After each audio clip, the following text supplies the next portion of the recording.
Helmets are for safety. Welcome back to Random, and today we're going to be talking about there is no replacement for displacement. And for today's example, we're going to be using this busted mini bike, which viewers of the channel will remember that this was something that my editor and I were using for a couple of different videos. Unfortunately, the engine had a very sudden stoppage and very likely wiped out the cam gear, basically trashing the engine. And as much fun as it was to play around with and work on and fix, honestly, it's really not worth the effort at this time. There are better mini bikes. There are others that have better components, things like hydraulic disc brakes, cargo racks, electrical systems, and so on and so forth. So unfortunately, this bike is seen its days. But we're going to talk about it. Again, there is no replacement for displacement. But first, it's 5 o'clock somewhere. And if you enjoy groovy tunes and cold beverages, check out Beer and Song of the Day. The link to that channel will be in the description down below.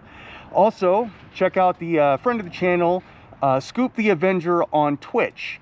He's a video game streamer that my editor has known for many years. And also,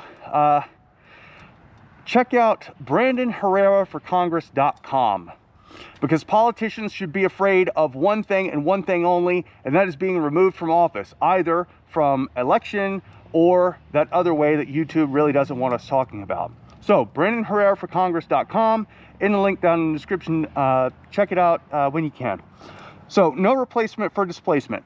And what we're talking about is, let's say the cylinder, the piston in this cylinder is at bottom dead center, right? So that's at the very bottom of the cylinder. The piston can't go down any further. And if you turn the crank in one direction or the other, the piston starts to go back up. Now, in that particular configuration, if you were to fill the cylinder with water and then turn the crankshaft to where the piston starts going up again, it would displace that water. And if you were to capture that water as it's coming out, either through the intake or the exhaust side, you would measure it. In this case, it would be close to 200 cc's. Now, a cc, as far as an engine displacement is concerned, is 1 milliliter of water. That is 1/1000th of a liter of water. It's the same thing. So a cc, cubic centimeter of water, is 1 milliliter. So if somebody says, I've got a 1 liter engine, what they're saying is that engine displaces 1,000 cubic centimeters of water. This one, of course, puts out 196. And you can see here where the throttle, or the fuel metering device, otherwise known as a carburetor, has been removed. Like I said, this engine's wiped and all usable parts have been removed from it to be put on another bike, which may or may not be featured in a future episode. So if you can look down here, right down here, the throat of the intake, you may be able to see the valve stem. That's the end of the valve. As the cam rotates and pushes down on a rocker, or actuates a rocker, the rocker pushes down on the valve opens. That's how the fuel air mixture is introduced into the cylinder for combustion. Now we're going to talk about the Otto cycle, particularly for this engine, otherwise known as intake, compression, combustion, and exhaust. Now all of that happens as the engine rotates through 720 degrees for a 4-stroke engine. Okay, so a 4-stroke engine has a combustion cycle once every 720 degrees. Whereas a 2-stroke engine will have combustion every 360 degrees. That's one difference between a 4-stroke engine and a 2-stroke. We'll get a little bit further into that as we go. So, as the piston comes up, that's what we call the compression stroke, when both valves, the exhaust and the intake valve, are closed. Now, as that piston comes up, it comes up, it comes up, it comes up, compresses the fuel air charge, and then the spark hits, igniting the entire charge, causing what's known as the power stroke. As the piston moves down the cylinder again, all of that power is transmitted through the crank.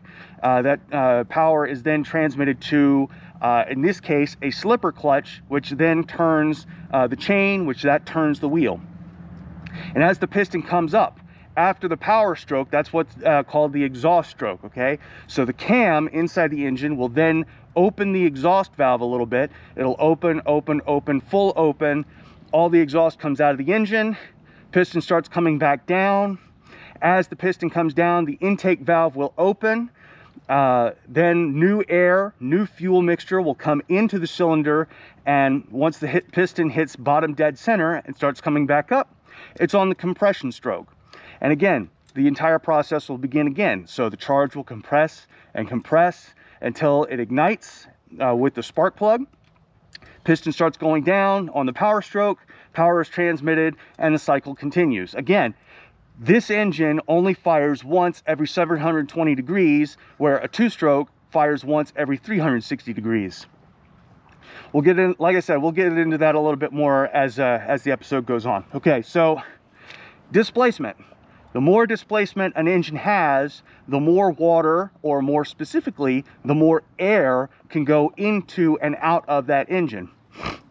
Now, an engine this size only has so much displacement, and there's really only so much you can do to get better airflow through an engine of this size. One method is freeing up the exhaust. Another method is getting a bigger carburetor, allowing more air and more fuel into the engine so it burns more efficiently, produces more power. You can only go so high with a carburetor and so big with an exhaust before you start to lose efficiency, at least with an engine with this size. Well, so how do you get more displacement? Well, you can bore out the cylinder, make the cylinder larger, and put a bigger piston, a bigger diameter piston in that cylinder to have a better seal. That allows you to displace more air, that allows you to produce more power. Unfortunately, an engine of this size, like I said, there's really only so much you can do before you have to replace the block and the head and basically have a bigger engine. So there's only so much you can do, like I said. Now, this engine in particular is a Chinese built unit, and unfortunately the cam gear, the gear that actually interfaces with the crank and times the engine, so the exhaust valve opens at a specific time and the intake valve opens at a specific time, that cam has a gear on it. And that gear for this engine is plastic for whatever reason. Now, the camshaft itself is actually still metal, but the gear is plastic. So if you have a sudden engine stoppage, like say your chain comes off and stops the engine cold while it's running, that has a tendency to wipe teeth off of the cam gear, particularly if it's plastic, especially if it's got any kind of long hours on it, which unfortunately this engine had. So what happens then is the engine, like I said, comes to a stop. That sudden stoppage will break the plastic and it will wipe out the cam gear and basically trash the engine, which my editor and I are pretty sure what happened, at least in this instance. So over here, you see the exhaust manifold. You see it's bolted right here to the head at the exhaust port. That's where all the exhaust comes out so the engine can breathe and get ready for its next cycle. Now, like I said, this is a 4-stroke engine, okay? So one ignition for every 720 degrees of rotation of the crank. Now, a 2-stroke, like I said, has one combustion cycle every 360 degrees. Produces more power faster, all right? So for every one rotation, a 2-stroke is firing once, whereas this has 2 rotations, through 360 degrees once, then through 360 degrees again, and then it fires.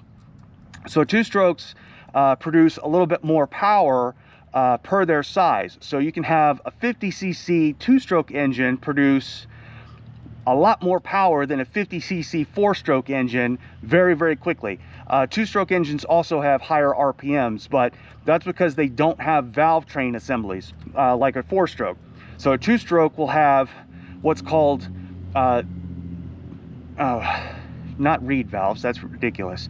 They have ports Okay, so as the piston is going up and down inside the cylinder, fuel, air, and oil in a two-stroke will go into the combustion chamber as the piston is going down.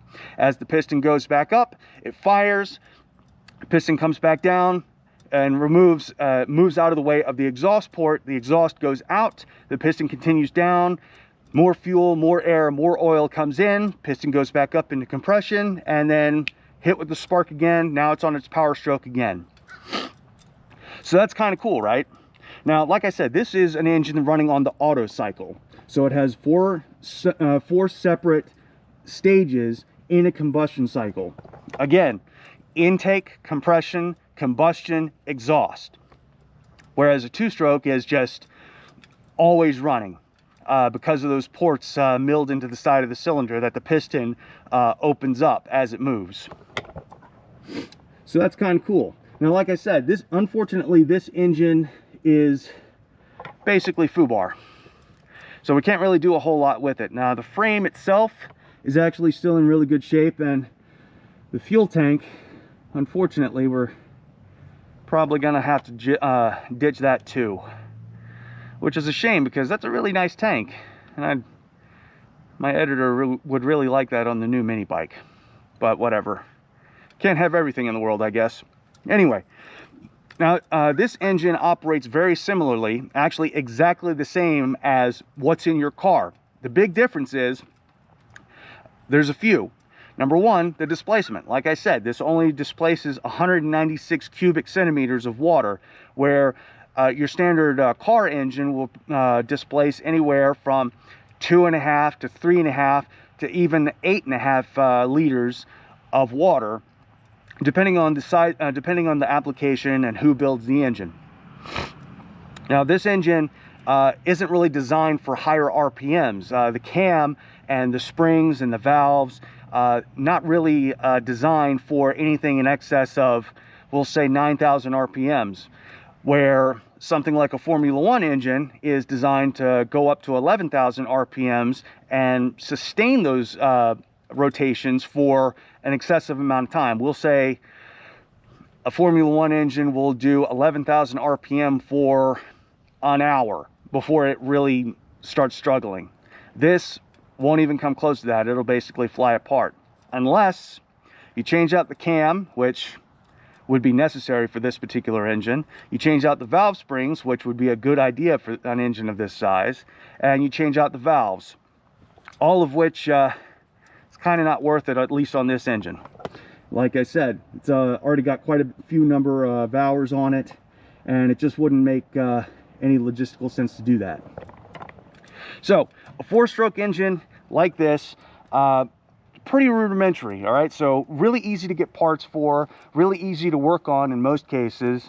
It's air-cooled, pretty efficient for its size. Unfortunately, it's kind of limited in what it can versus what it can't do. Like I said, the engine only puts out around 200 cc's of air, or displaces 200 cc's of water, and it only makes about, we'll say, 8.5 horsepower with the governor removed, which my editor and I absolutely did. Big problem, those governors. They tend to hamper RPMs, they tend to cut horsepower down. Basically, they get in the way and they make engines less efficient at RPM and at speed. So, the Otto cycle, no replacement for displacement. When we say that, like I said, the more water you displace, the more air you displace and use through the engine, the more power you make, the more RPMs you make, the more efficient your engine is. So you can take something like a 3.5 liter engine, and if you tune it just right, you put the right parts on it, you bore it out just a little bit and take it from a 3.5 to, say, a 4.0 displacement engine, you produce more power more efficiently means better fuel economy and more use in the long run. So that's kind of cool. I hope you got anything. I hope you got something from this episode. If you did, please like, comment, and subscribe down below. And once again, check out Scoop the Avenger on Twitch and Beer and Song of the Day. They're friends of the channel. And if you do check out BrandonHerreraForCongress.com, please do donate to his cause. Tony Gonzalez in District 23 in Texas has been seen at Diddy parties. My editor has proof. And as always, keep it random.